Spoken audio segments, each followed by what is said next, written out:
Welcome to the Cryptozoology Show with your host, the Cryptozoologist. This episode, we finally got the film of the Duckness monster. I have several of them actually because I had turned it back on and off, following them around a few times. But I found one, and it's good enough to get the job done here, sort of thing like that. And so it's a big premiere here, and certainly a very unusual giant sort of weird anomaly here of some sort, right? And we're going to talk about the wild man of Poland and a few other odd ape-man cryptids. A very creepy Sasquatch encounter in Vermont, and some other odd cryptids, including a new cryptid that's, to find anything about this is below zero across the world here, right? But I actually got some firsthand sort of witnesses and a few secondhand sort of things of some natives around in this sort of area corroborating that yes, this creature exists. And of all things, it's my favorite and greatest cryptid in the entire world. It's a dragon, right? And so I mean, nothing what thrills me more in the universe is the possibility of a living still dragon besides water like dragons, that an actual flying one, and this is a real flying one. He's a flying dragon snake, right? And I mean, that's really number uno on my list. I mean, if such a thing still exists, wow, wow, wow, wow, then it proves the sort of ancient tales of the biblical things and everything else. I mean, this would be the find of the century, and the natives warn of this sort of thing here. So we'll cover him sort of later, and some other sort of interesting ones here, and that sort of thing. And these Bigfoot-like people, certainly worldwide, are very unusual, and there's all sorts and types and stuff. And even though a lot of people throw them in, like I did for fun, the grassman, this and that, I believe basically you have a few kinds here is really all that's occurring. At many places, you have a wild gigantopithecus sort of type of thing here, where he's a super ancient caveman-y monstrous sort of thing like that. You have some that seem to be just more primitive human like, but they're quite big and get strong and all that sort of stuff, but act a little bit more human like, and typically not as furry as even the typical sorts of the great ape sort of sorts.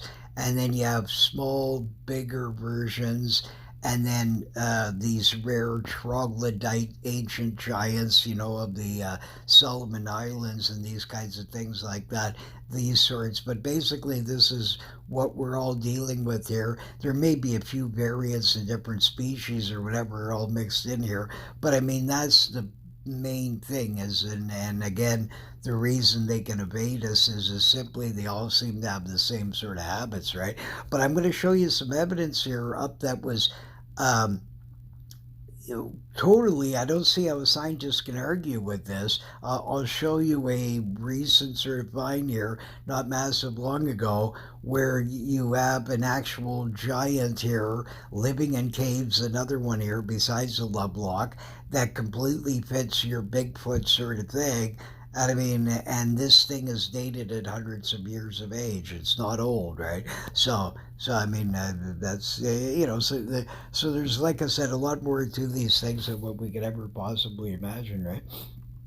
But here, these giant lizards. Let's look at a few possible surviving relics. This odd giant unknown monitor lizards first started off. We'll start off with the kumi of New Zealand, said to be mostly found around or in trees, and was feared by the Maori natives. Even James Cook mentioned the beast, saying that they were feared. Yeah, he said it's said to be like Komodo dragon to croc-like looking, and reach at least a few meters. Modern reports seem to be near non-existent, and most of the reports were in the 1800s, and it may be possibly extinct. But it looked similar to a sort of between a crocodile and some kind of monitor Komodo dragon-like lizard, right? and sort of thing like that. And they were scared of it. I never found any accounts of them actually being killed by one, because I mean it seems they're not Titanic size. They're big, but I mean they're not like yeah, yeah, the big Paula Paula there, or one of those monster 20-30 foot goons there, sort of thing like that, or this Megalania Griska there, and that sort of thing. Yeah, it's not ones like that. It's a bit smaller, but the poor creature may be extinct. Like I said, the sightings were mostly when first settlers came, right? And I mean, considering the things seemingly hung around trees and all this, I would imagine the settlers are looking for trees, and you might have just destroyed this creature's habitat, and there might not have been many of them. But I mean, it could be they might still be seeing them. Like I said, it's very difficult to collect some of these stories sometimes. But I just it could be an extinct one. But then again, I mean, a lot of times creatures haven't been seen by anybody for several hundred years, and all of a sudden one shows up, right? So I mean that doesn't necessarily mean that either, right? But very interesting, sort of a one, and certainly it would be another plausible one out there. So I mean, that New Zealand, even though it doesn't have a sort of a pile of big cryptids here of any sort, I mean, you got the wonderful Watoric, which I fully believe they at least existed at one point, right? I same with this one. I mean, I don't believe that a pile of natives are like what if you're making it up? Why wasn't the lizard, 80 feet long eating you or whatever, right? Like I mean, it's all of it fits in very natural and the natural knowing kinds of lizards out there. And I mean, it's and lots of them are arboreal, like they said, hanging around up in the trees or hanging around the trees and this sort of thing. So I mean, it's totally feasible in every sort of way possible. And monitor lizards can swim a lot of and these kinds of things. As far as you know, they could have been pushed from some earlier sort of thing, right? From a storm or something, and just enough of them was on there to make a small population, and then once humans came, they wiped them out quickly, feasibly, something like that, right? But it's just another sort of interesting cryptid out there that very few even have ever heard of or know exists, sort of thing.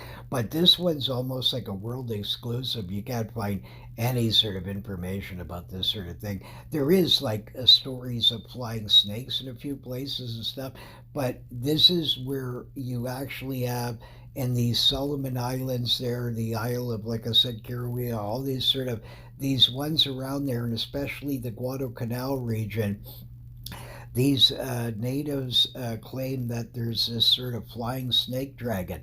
And I got chatting with these sort of a couple that was on this sort of island, and they actually seen one of these things come flying by.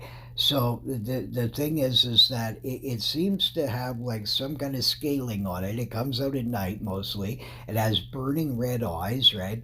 And at least from the 10 to 20 foot, it seems to be this sort of whatever it is, right? Like, I mean, there might be, typically less because the reports are so few, I have nothing to base them on, right? Because, I mean, this couple, they were drinking, right? And I mean, so the 20-foot monster now could really be like 8 feet long, right? But you see what I mean? So I mean, it's hard to know, right? But this was report was in 216, so this creature is still around here, and this is a possible real living dragon here than the ancient that you saw. I show you in my dragon shows there of living dinosaurs, all kinds of depictions and early maps and people mentioning of these flying snake dragons, right? That would fly down and sort of, and the same thing, these natives are terrified of it. And if any place on this planet they could exist, this would be sort of this area here. Like, I mean, it's all these islands, there's piles of islands that are totally uninhabited, all kinds of things. I mean, the creature may just be part of their hunting zone, sort of thing like this. But I mean, I find this extremely intriguing because I got a white couple here that sort of, saw this thing. and natives are telling you. The only problem is I still have yet to been able, from the few reports that I've garnered of this sort of thing from around this area, and it's not written about in any books I can find or any sort of other thing. So, but unless they're calling it some other name and whatever, right? That, but this doesn't seem to be like all the ones I've seen describe cryptozoological through the Solomons and the different ones.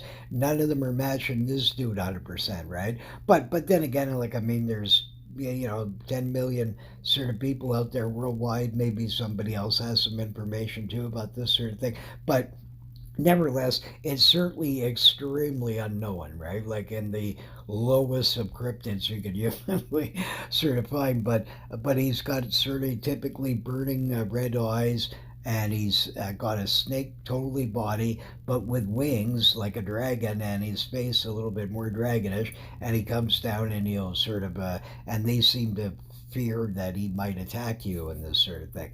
So, but I mean, such little is known. I have no basis on to whether or not do they fear him because he's poisoned, possibly? Do they fear him because he's actually eating people? Like, I haven't, there's not enough sort of the sightings here to garner this or anybody an expert on them, sort of thing like that. But I'm going to keep researching and try and find some more out there, sort of thing like that. But I certainly, the idea of a living still dragon in our times that isn't a water dragon. I believe they've never, I mean, like I said, what I would call like these great serpents in the lakes and stuff, for sure. There's some of them that do actually exist in oceans and in lakes and rivers that get in through maybe from the ocean, whatever. But whatever the case, there's for sure unknown animals to science in some lakes and sort of things like that, but that you could say are dragony looking to a certain degree, right? Sort of a thing like that. Like I showed you in the Janky River there, over in sort of, places like that. I mean, there's these weird sort of ones, right, that are well known, and I mean the Mekong and the Yangtze and these sort of this dragon like sort of stuff. So, but for the flying variety, except some areas of China, there's still some reports of dragons. So it's the last dying sort of place here, and this and a few odd ones in the United States of these local urban sort of dragon monster that may exist around there, but I've never seen even the most shred of proof to prove any of these, right? But this one, these are because they're native people and the people that were partying on here, they don't have any interest in cryptozoology, and certainly they, and all that's all together, this adds up like more likely that this creature might have some actual basis to it, right?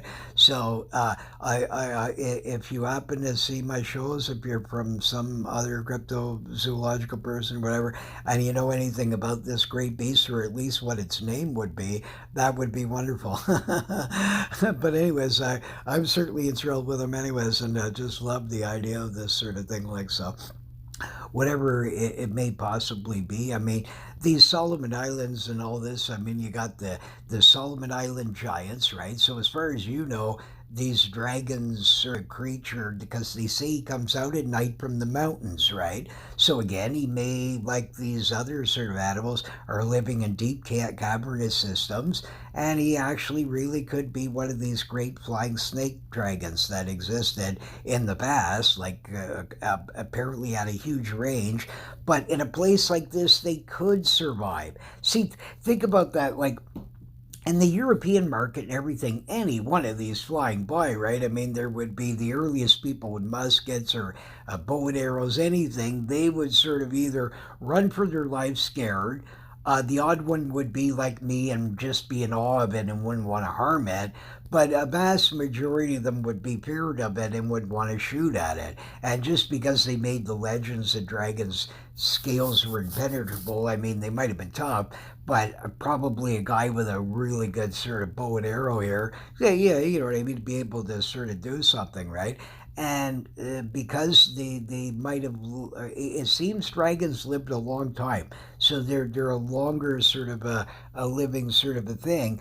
And in that sense, then you may not have as many being ever bred, right? And it would have been very easy, like, to maybe the older ones only at a certain age then start to breed. And because you got rid of them first, you would find them dangerous in your caving system or whatever. But in a place like this, it's so remote, and the natives don't really need to hunt something like that. And the monster comes out, but they avoid him because he comes out at night. So they're not hanging out waiting for him. He's not enough danger for them to become extreme and figure out some way of killing him, like in other places, right? Sort of thing like this. In a place like this, they just leave him alone. Right, so this is the thing is that in a place like that, just like I mentioned that Glenmorgan Castle there and stuff, right until you're talking 1910, 1920 year, that these things, there was still a few of them alive, and they were left alone for hundreds of years because it was an isolated area. The people that lived near them avoided them, and they didn't have any interaction with them, so they didn't feel like hunting or killing them. But in a place wherever they're dangerous to you, or people perceive that they would be, or need them for food, or to show how great of a warrior you are that you killed the mighty dragon. Like, I can imagine on a lot of these islands, maybe in ancient days, right? Like, let's say, I don't know, there was 500 at first. They get trapped after flood. So you got 500 Tyrannosaurus Rex like goons running around some giant island, right? Well, it wouldn't take long before eventually the first sort of settlers and things, they run across these, they would start cutting them down in sort of numbers to a certain degree, but then maybe some died from them and all kinds of stuff, so they would start revering them, or who knows, like your opinion might change with the natives that are living there over the centuries.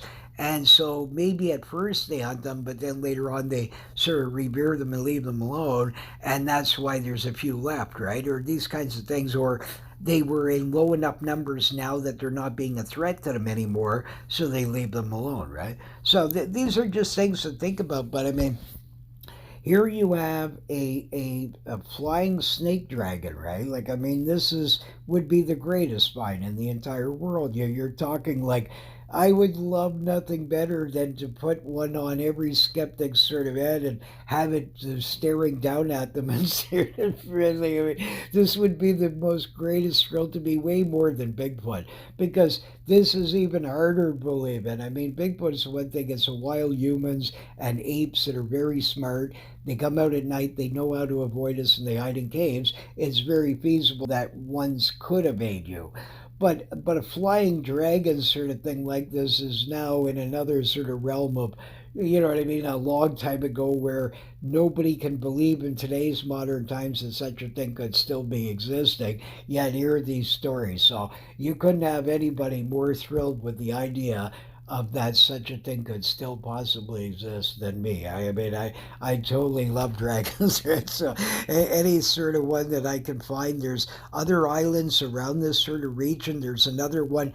This guy's like a mini Tyrannosaurus Rex, but he's smaller. He's like under 10 feet, but he's terrifying, and the natives are scared of him, and he'll come run out right in the village and grab people. And he runs on two legs like a sort of a raptor sort of thing, right? So there is these other ones, but I mean, a flying real snake dragon of ancient times that you would describe exactly the same, that's an extraordinary sort of thing, right? So I mean, very very cool. So we'll keep an update with that sort of.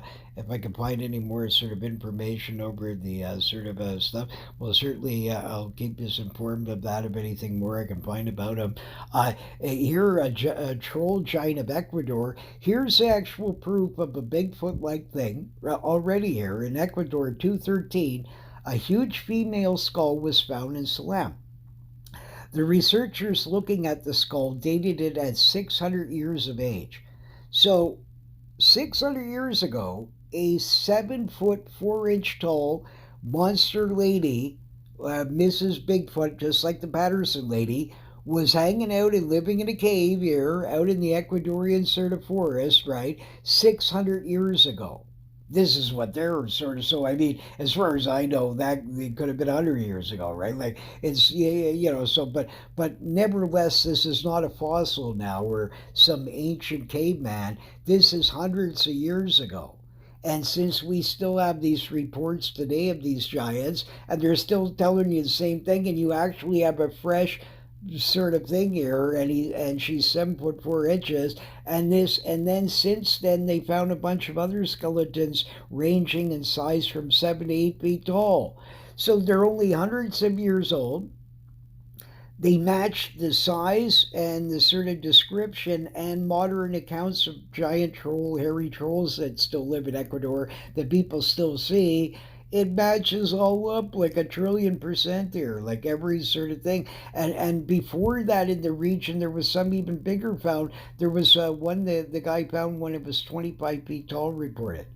Okay, so I mean, come on. I mean, seriously. I mean, that's just absolutely astonishing. So Ecuador, I mean, this is so young here, right? And you know, 600 years ago is nothing, right? I mean, so obviously a Bigfoot like lady 7 foot 4 inches and other gangs between 7 to 8 feet tall were able to hang out in caves and living amongst us 600 years ago, I would highly suggest that again.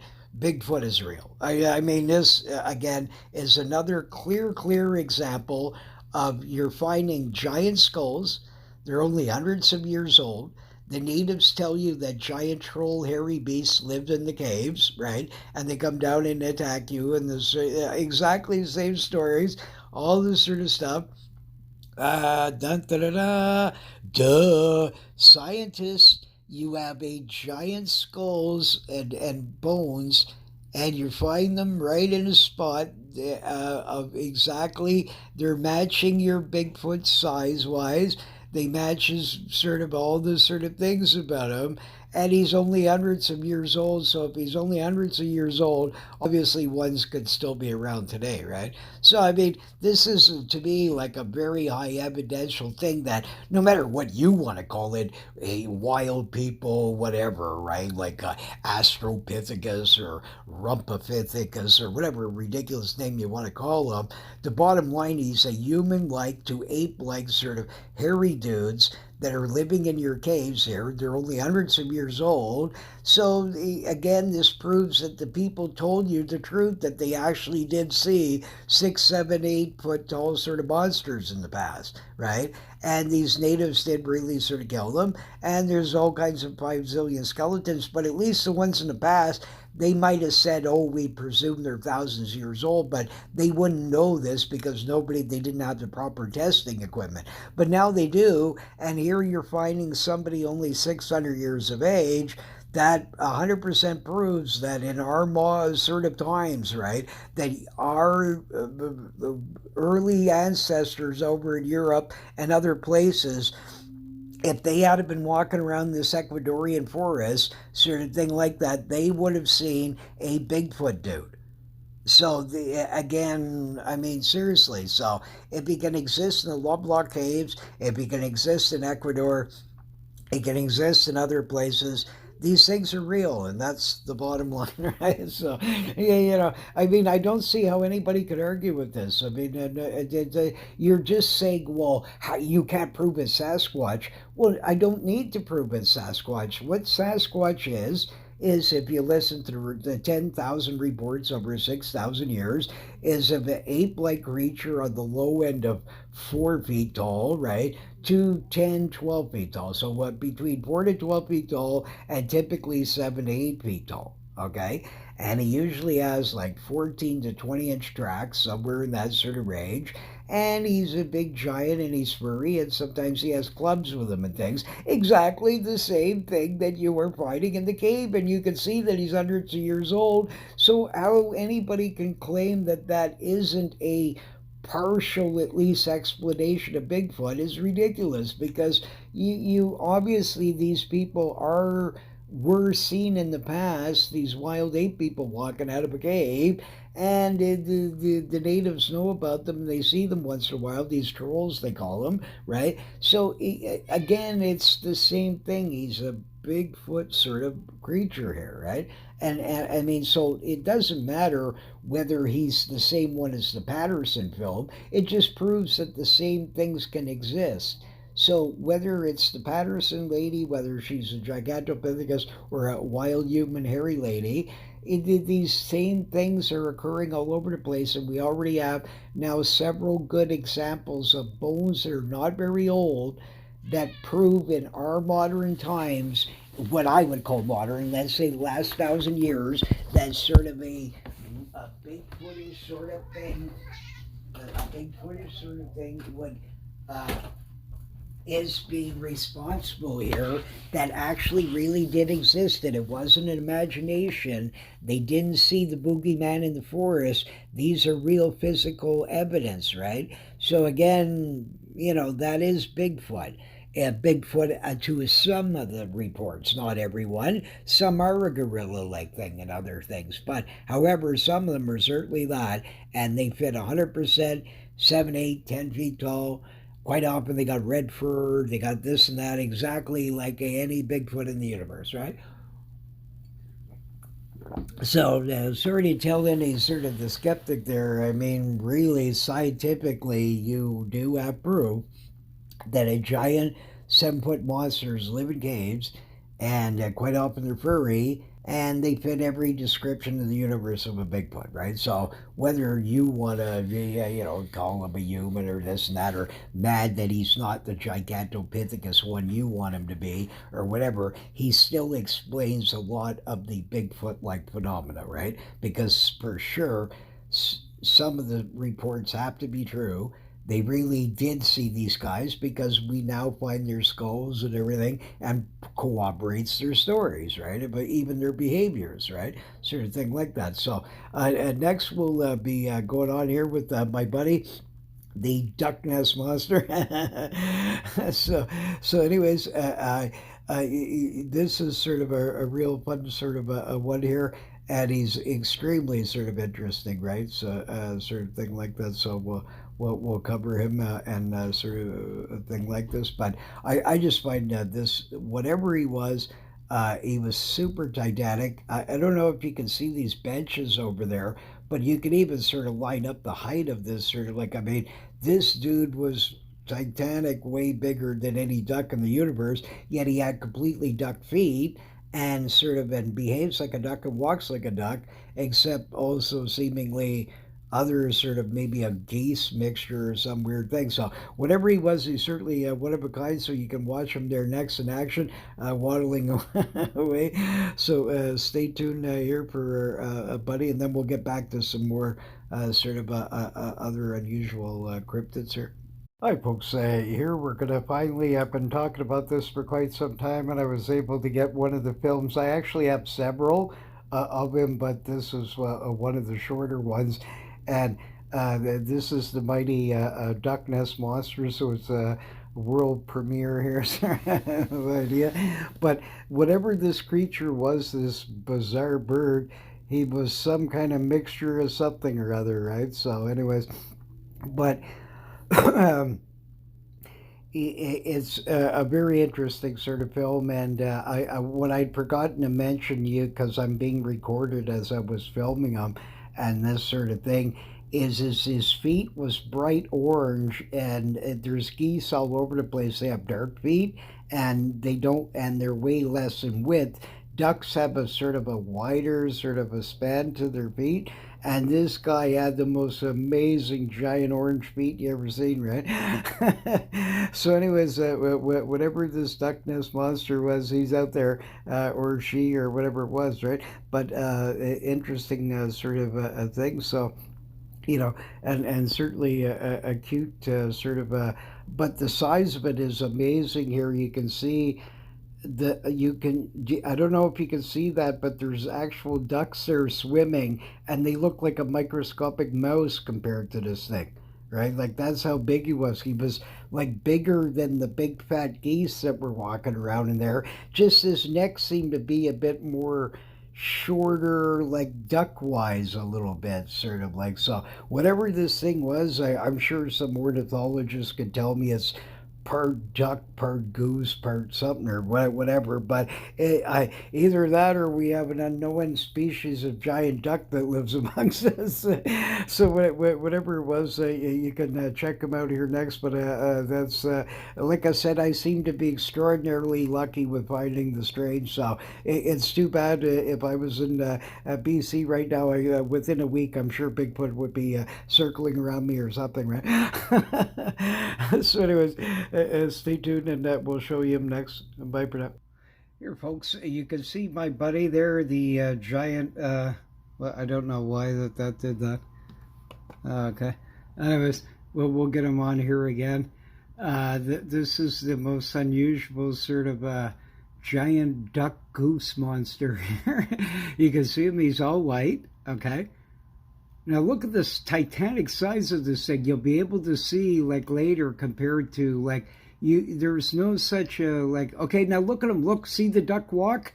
Geese don't walk like this, and he had giant sort of, I was trying to show you up against the benches, like these are ducks here. You see those little, the duck there just jumped in. Look at how microscopic they look compared, and those are normal sized ducks, right? So what the hell was this bird? But you can see, I mean, he's titanic, and he had feet that were extraordinary. Like his feet are as big as the duck down there. Like, I mean, what kind of so he was definitely duck of some sort mixed in here, right? Sort of thing like that. But isn't he something, eh? So, anyways, but I mean, I have no idea what this thing was. I mean, it reminds me of a couple of paintings I saw of these gander-like things, sort of. But anyways, that's one of them there. So, anyways, stay tuned. So, folks, what did you think of the mighty Duckness monster there? Very unusual, eh? I've never seen anything like so. I don't. My suspect, like I said, is I believe is some kind of possible like a goose and a duck mixed together, or possibly a duck and a swan, maybe even something like that. Like because it's a bit swanish, like too.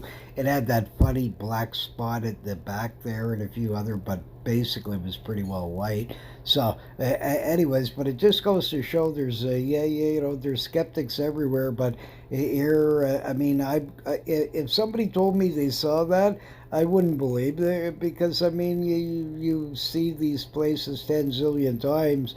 How come? It's never been there, but I've never seen the creature since. He showed up once for 5 minutes, and that was it. He was gone. And you'd think of anything, a place like that with all the free food they're throwing around, he would have loved it, right? And I mean, this dude could fly, but I mean, he's like a duck, like, he's very strange, right? So, but next year we'll talk about the Polish Bigfoot. Uh, Amongst the citizens have reported Bigfoot-like beings for hundreds of years in Poland, especially in the Tatra Mountains range. As usual, they live in caves and often seen along the Danube sort of region. Typical black to brown in color and usually about 6 to 9 feet tall. But I noticed there's like a lot of there was an early account of a bunch found in this guy's barn, and they were sleeping in there, and they were all like shorter, like 5 6 feet, but the same thing, furry and this sort of typical sort of thing, and always the caves and stuff, but they rarely see them because of many of the forest is all eaten away and that sort of a thing like that, right? But Old George had a run in with a group of these Bigfoot in the 1930s that lived in a cave near the Danube. And Old George said that he knew who Bigfoot was and he could tell me all about them. And he said that, he knew exactly why there was Bigfoot all over the place, right? So I said, oh, yeah. I said, this is going to be interesting, right? So anyways, he said that his great-grandfather and father and then George were all harassed by Bigfoot families for over 100 years. He said that, he said, You know, they were originally hairy gypsies. They moved into a cave near the Danube and would drink and smoke and have orgies. We'd be working there, my grandfather, my great grandpa, all the ones from our previous past until my time. And these gypsies making fun of us living in the caves, watching us work day and night and sweating and working hard. And these gypsy bums, they would lay in there and just drink in orgies. All that they would do is come out and laugh at us. They would laugh at me and go, all right. And then we started noticing over the years they started getting more hairy and not having clothing with them in this.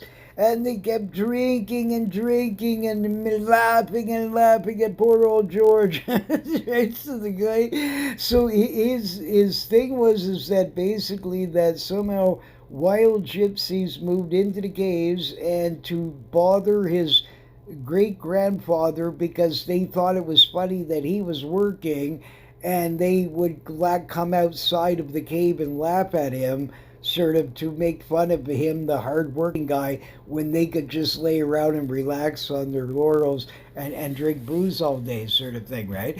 So he was convinced that somehow over the 100 years or so that these families of the hairy gypsies, right, started becoming more and more hairy and not, buying clothing and all this, and started living a naked like lifestyle, sort of.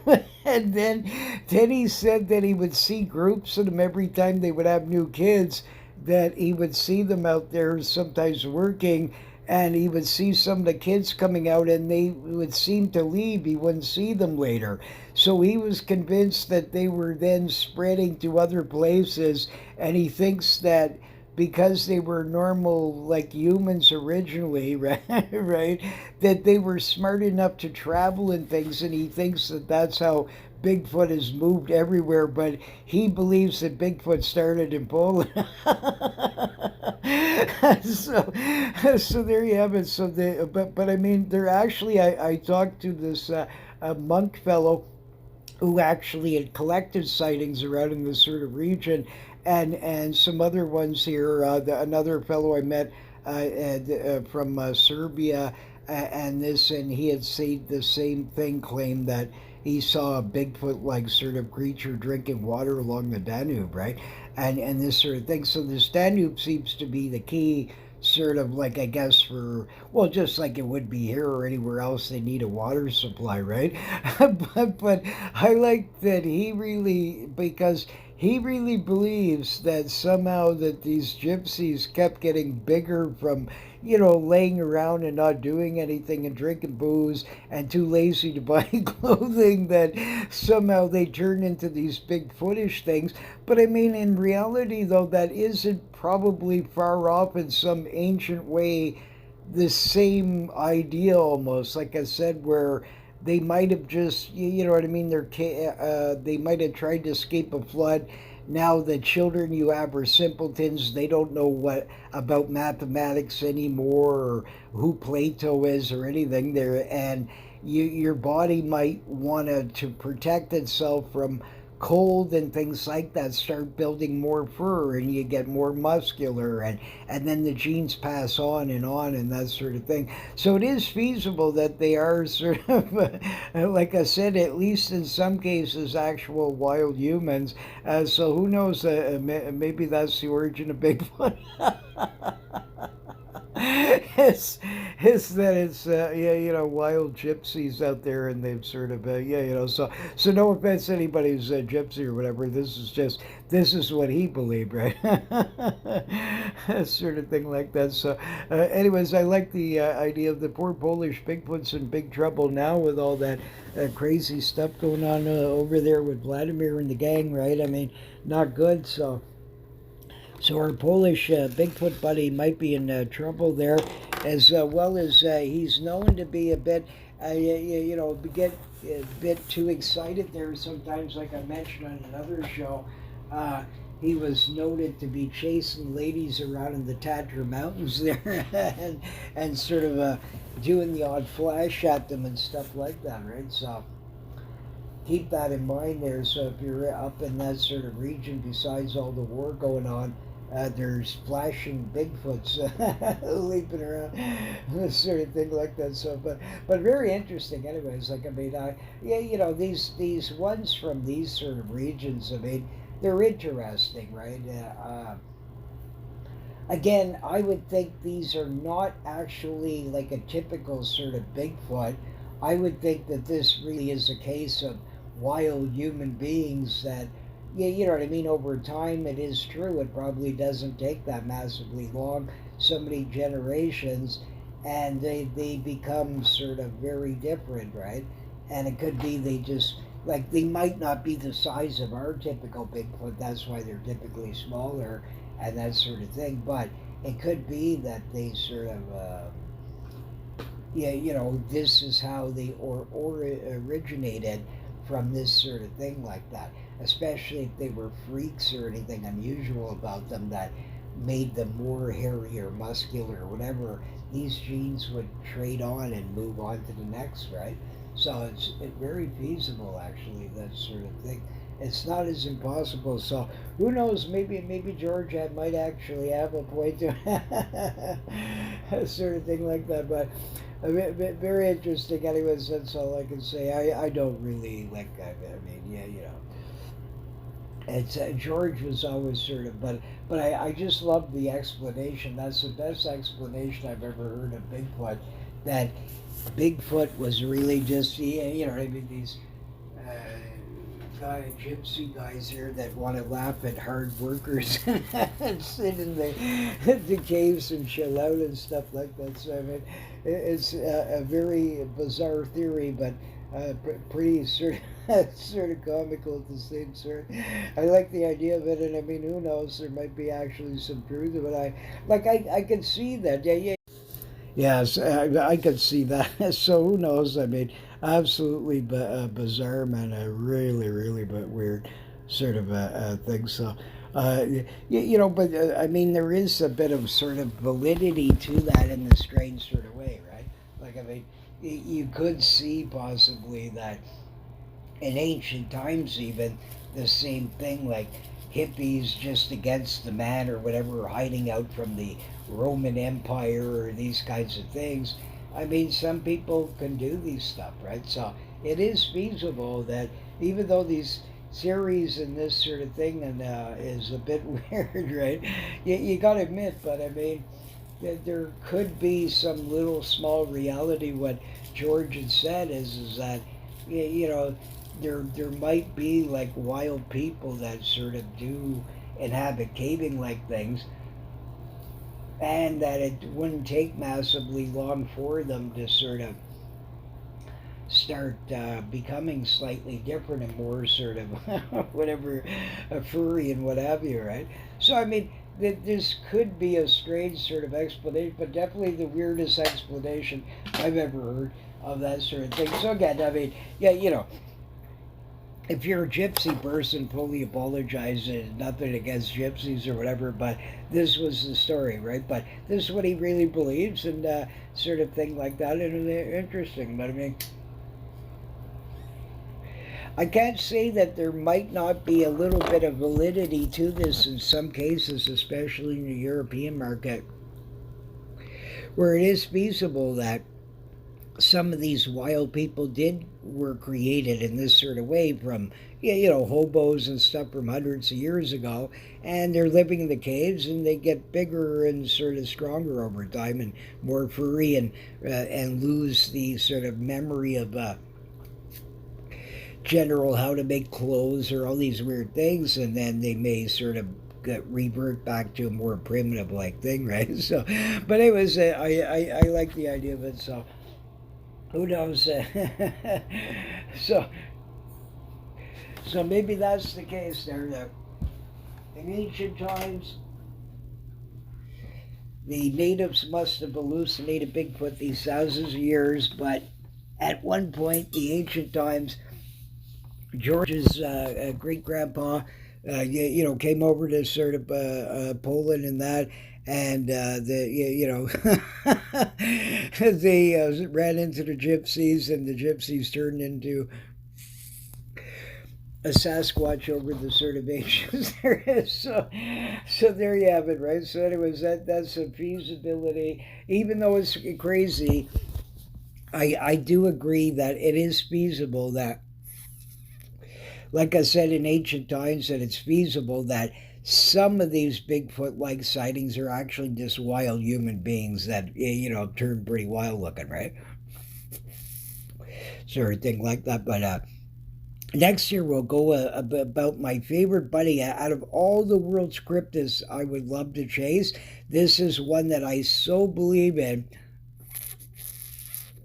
Every instinct in the universe and every detailed sort of tale that I found all indicate this one and another one that's in South America up in this mountainous range around Argentina.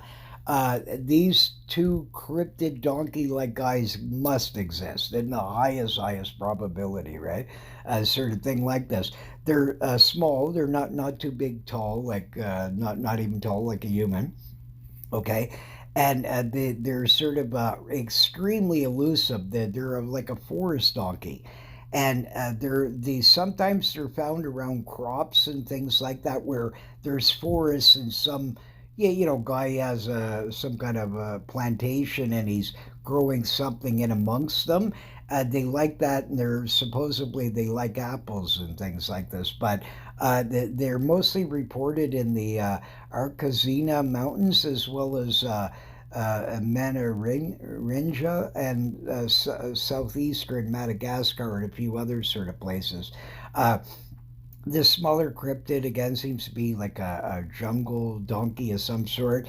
His color varies, usually gray to brownish, with mass longer ears than any typical sort of donkeys out there, or any sort of jackasses, any of these sorts of things, right? Like any sort of any of that sort of group here. This is the only one with these titanic ears. You see his ears go way down, and he's been spotted many times where he puts his ears over his eyeballs to seemingly protect against the flies and this sort of thing. So that would make like 100% sense to me. Like, I mean, completely. And then an even smaller version of this guy is also up in Argentina sort of region there. And they say some of them you can fit on your hand there, like they're extremely short, like 2 feet or less, sort of thing. And but these guys seem to be about 4 feet, or like an adult one would be somewhere in there. So the 4 or 5 feet sort of range like this. So extremely elusive, extremely smart. They really avoid human beings, just like wild jackasses do. They're quite hard to actually catch, more harder than horses quite often, and things like that. And so everything is consistent about this. Hundreds of years of sightings, always the same. And the guy's got these mega sort of ears. And in the other place, these it's a very limited range. This donkey lives in the highest sort of uh, higher up sort of area, and he's sort of in that sort of area there. It's just a small sort of mountainous sort of region, this sort of area, and they're sort of in there, right? And this is where they're seen there. I haven't collected any of the miniature ones reports. I lost their name. I have a couple old, really old newspaper articles about them and a few sort of things like this. But I fully believe that this creature exists. This is really sort of strange. All this stuff in there. So, but anyways, it's a very sort of interesting sort of cryptid there. My crazy mouse. Pat Erie's being a pest, but anyways, it's a very interesting sort of a cute cryptid. It's everything they say about it makes sense. I mean, I could see that a wild donkey might develop bigger ears in an area like that, sort of thing. and in this way it would protect them from these sort of over massive amounts of flies and things like that, and maybe for some other reasons as well, cooling, who knows, right? Sort of thing like that. But anyways, a very, very sort of definitely interesting cryptid that we have that I would give in the highest probability is real. And I bet you within one shot I could catch this thing. I sort of like I rode on donkeys and sort of things like that. I keep looking for the pictures of me riding on these burros, sort of thing, and this sort of thing. But really love these creatures, and they're quite cute. Like I said, I'd love to visit the Houstons there and see their pet donkeys and that sort of thing. And this sort of thing, they're like myself, love the animals and that. That's really nice of them to do that, to yeah, help out these wayward donkeys and this sort of thing like that. So kudos to them. But the thing is that I believe very likely in the highest probability this creature exists, right? I mean, so this Mangara Sahak. There's a couple other variant names for them. In the highest probability is likely real. I mean, you got hundreds of years of accounts. Every time they're never exaggerated, like not one time the donkey's 10 feet. He always has titanic ears, and he's along these forest belts. The rare time people see them is usually in some kind of plantation-y area on the edges of these things, or that sort of seeing it up in the mountains or whatever, that sort of thing. But basically it's a forest sort of a donkey, right? So, but anyways, he's extremely cool. This is what he looks like. Very, very long ears and not too big. And I especially love the miniature one around Argentina there. I mean, that's another one there. I mean, you're talking like a 2 foot or less little dude here that you can almost put up in your hand, right? So that's really cute.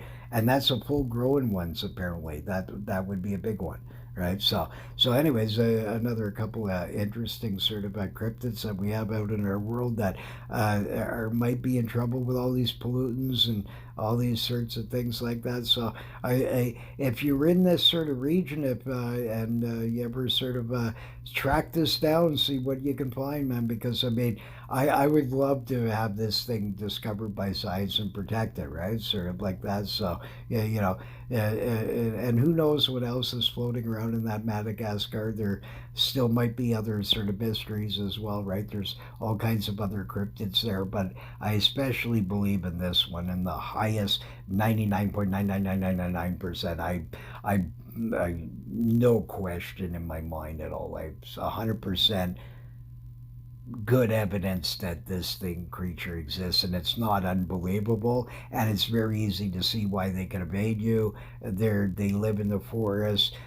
Donkeys are well known to sort of be like this, sort of like any of these jackass like sort of things, and even wild horses are quite difficult to sort of catch, and these sorts of things. So it's all feasible, very feasible. Why? And he's not a big creature, so when you're walking, the human walking through a bush, you might not even see him, and he could be 5 feet from you because he's short and he's in the thick grasses and this sort of thing. Like so, I mean, they're rarely seen, right? So I mean, there can't be many of them, but they certainly in the highest likelihood exist, right? So a very cool cryptid.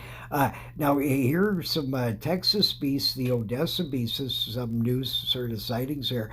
This strange crocodile lizard like beast is being witnessed recently in several ponds around Odessa.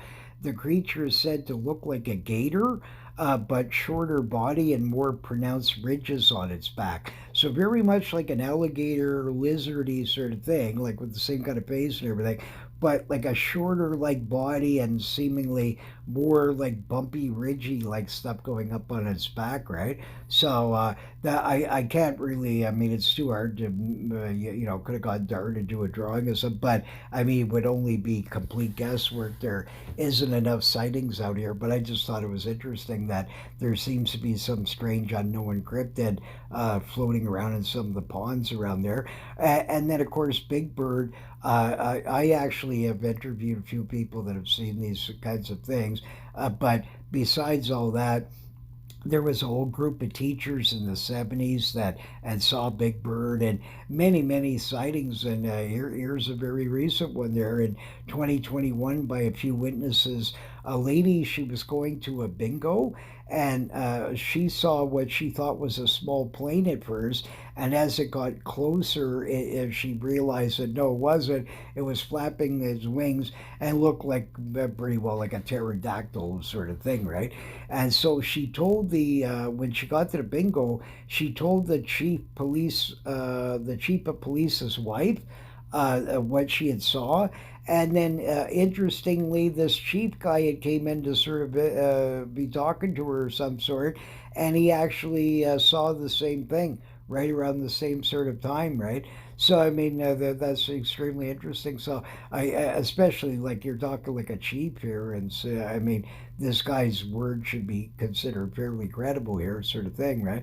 So, and here, I forgot to show the original of this.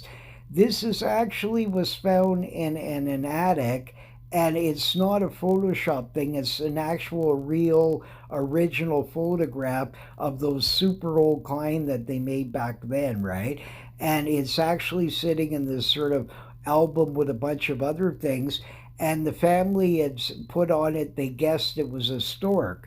They don't know the sort of the history of this, but this means in the highest likelihood this photograph is authentic. There is no way in the 1800s that there was guys running around making giant rubber bird monsters to put up on stores here to take photographs of. So as far as I'm concerned, I believe that this photograph is the origin of the Tombstone Epitaph article. I think that this really was true. I think that the Tombstone Beast was not, 100 feet long, but 100 feet wide, but probably more like 20 feet, 15, 20-foot wingspan on it, over exaggerated in the paper. And the photograph that people think that they saw in the Tombstone one, they didn't. They probably saw this in some other sort of thing, where this photograph might have shown up ages ago in some other 4Chian thing or whatever, right? But this is the only one. All the others out there that claim to be a pterodactyl or any of these, they're all fake. Every single one I can see right away. It's burlap. It's been created with CGI. But this is not the same. This one, when you blow this thing up, you can actually see through its skin. Okay, you can see the bones, every little piece of structure, and they're correct of what a bird batish like monster would have, like exactly in the right spots and all the things. And you can clearly see like the era. You, in order for you to have pulled this off, you would have had to have a old camera from that era, make get a pile of people and find some old store that's still recreated to make it look like 1800s, then get everybody dressed up in this sort of suits, right? And then sort of tag the rubber bird monster up on this sort of thing and then take the photo, right? It's not likely. I mean, the family doesn't even know about the Tombstone Epitaph photo. It's not in a cryptozoological thing. I found this in a family's photo albums. You see what I mean? So I know that they didn't sort of like, I mean, why would you have, fake pterodactyl photos that you think is, what I mean, a regular bird here, right? And that you're just guessing, and you went through your family's albums and they started marking down, what they were about, cowboys, different things, and they put question mark a stork, right? They didn't know. So, but they don't know that there was this Tombstone Epitaph story. They said it was at a general store. This is a general store. I don't show the whole thing here because there's a lot more to it. But I mean, I can only fit so much in here, and I want it as clear as you can of that sort of thing. But it's definitely a general store. It fits the description of the Tombstone Epitaph sort of story completely, except that the Tombstone Epitaph exaggerated the size of it a little bit. which isn't surprising. I mean, newspapers have been doing that since they've ever been around, right? But I mean, seriously, this is the best sort of I cannot, because it doesn't come from a polar, like it doesn't come from regular cameras here. This is an ancient old camera, and they find this in their sort of thing. It's the original picture. It's, you can tell even by looking at the paper that it was made with. It isn't of today, right? So I mean, these guys would have had to go through a titanic amount of work for no reason, because they don't make any money off of this site. They're just showing their family albums. They have no idea about Big Bird or any of these sorts of things, and just say, look at, all they mention is, look at the big bird here. Is that a stork? And they put a question mark. So mixed in with 10,000 other photos that they have. So in other words, if you were faking this, right, if for some, is pterodactyls alive, right, you would sort of, have a YouTube channel with the pterodactyl that you've just discovered this in your family's basement. You would have a show here to get money, right? And these sorts of things like this, but none of this exists, right? So I'm in the 99.99999% sort of convinced that that was the origin of the tombstone epitaph photo. Yes, a real sort of thunderbirdy-ish sort of creature existed at least then in the 1800s, and as you can see from these modern sort of accounts, they're still being seen. And Texas is believable because they do have this belt in there of really far remote sort of stuff where there is no roads or people and these kinds of things, and there is giant caving systems and things like this. And if these creatures fully come out at night, mostly, right, this would explain why that they're not seen, and they must be very low numbers, sort of thing. But the thing is Texas is one of the few states with consistent sightings of these giant territorial-like birds for hundreds of years here, and actual, what I would consider a better sort of photographic evidence here. Out of all the things I've ever seen, this is the only one convincing. The rest, I can completely guarantee you, are a burlap to made out of all kinds of other garbage, sort of things like this. But this one is different. This is not the same quality. Anyways, I'm a big fan of it, and fully sort of convinced that at least up to that point, I don't know these modern sightings. They could be smoking the loco, but I mean, at the same token, uh, all I know is that in that era, there still was at least one of these dudes floating around, right? So sort of thing like that. So very interesting. Next year, a new sort of sighting of Goatman. That's exciting. I haven't heard of him in a while. The Trinity River Goatman new sighting. 2021, a family was around an old abandoned bridge, and the gang was drinking beer and just staring out over the water, sort of over the Trinity River, and they started hearing something digging around out in the bush. So they decided to investigate it and went out and started walking around, that sort of thing. And all of a sudden, the main guy, I guess the father or whatever, he saw these two giant red eyes that were sort of staring at him. And then all of a sudden, this sort of growling and all this sort of thing. And from the height of it, and the big red eyes and everything else, and even though it was darkish, he estimated that this dude must have been about 8 feet. So they panicked. That the thing started roaring and making these sort of like lion like sort of roars, and they panicked and they took off. And but then later they started talking about it and thinking, and then they remembered that there used to be around this sort of area these goatman sightings. So even though they didn't see him that clear, they were convinced by the size of him and stuff that he could have either been goatman or possibly like a Bigfoot like thing. So goatman may be still floating around. Right? So extremely sort of interesting, sort of another one out there that you must admit is pretty unusual. But I mean, these Goatman sightings have been in more than one place, right? So, and there's still from time to time, right? So, and he's usually big like that, right? And the same sort of thing like that. So sadly, the guy didn't see him clear enough to fully say yes for sure it was Goat Man, but it's acting like Goat Man.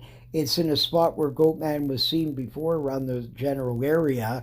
And yeah, yeah, you know what I mean? And so it would all sort of add up that it could be Goat Man, but at the same token, it could have been a Bigfoot, right?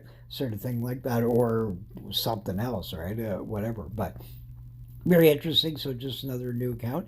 Uh, Here, the Vermont wild man in 1925, a young lady and her secret beau, who she was going to elope with, went out in an area just past Bennington, Vermont.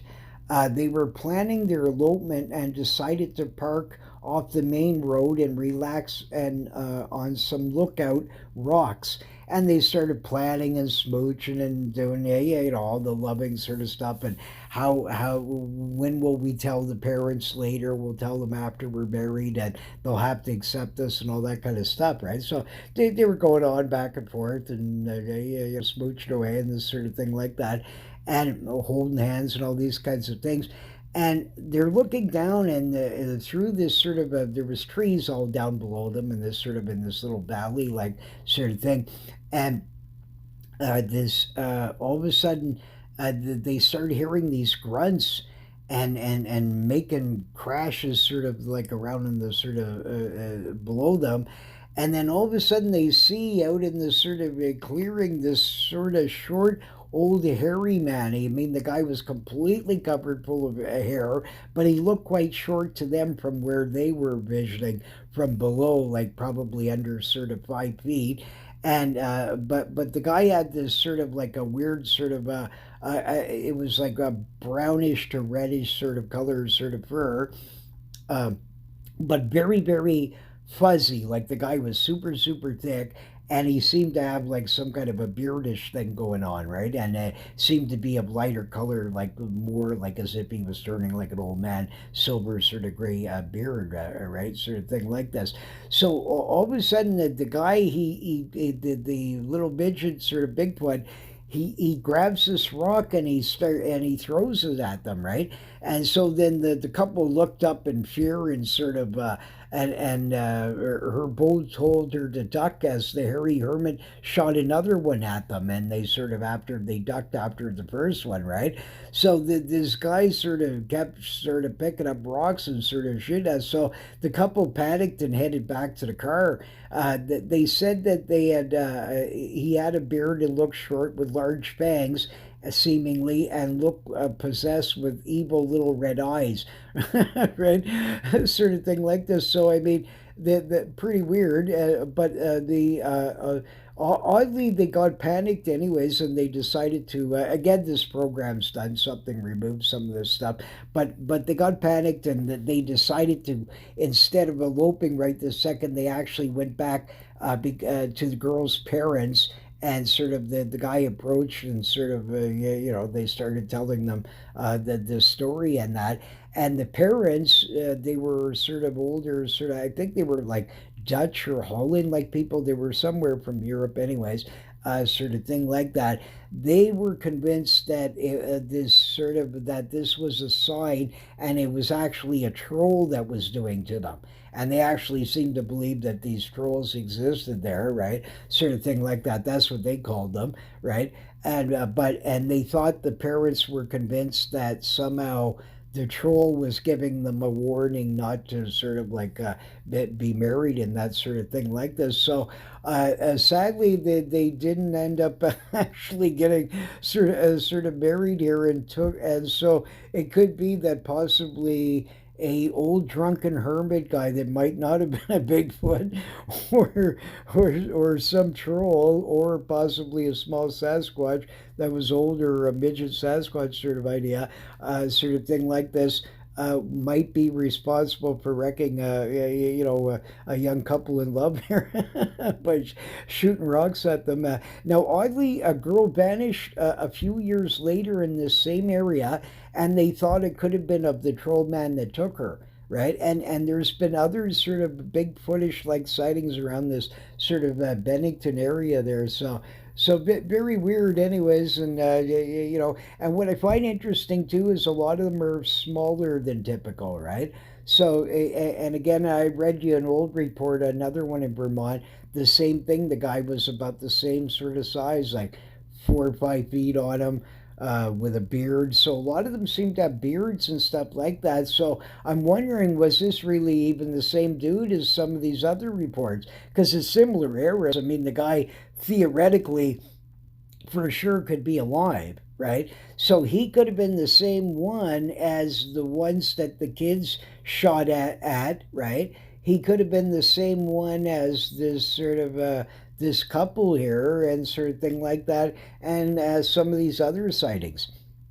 So there might not have been a big pack of them here, right? There might have been just a few, but maybe this one particular guy was a bit of a menace or something weird about him, a bit grumpy maybe, where he would come out around people a little bit more. And I mean the size of him and the fangs and the whole do is very similar to that other sort of Vermont report, and sort of like everything about it is very close, right? And similar era. So I wonder if really one was the other. So they kind of almost corroborate each other in a strange sort of way, because I mean you have several different sorts of ones here, and they're all telling you this guy's like sort of not too big here, but he's fully covered with fur, but he looks sort of with a beard and sort of scraggly and this sort of thing, right? So I mean, it'd be interesting, right? So yeah, you know, another just a bizarre one. Anyway, this was a shorter show there. We're gonna be doing some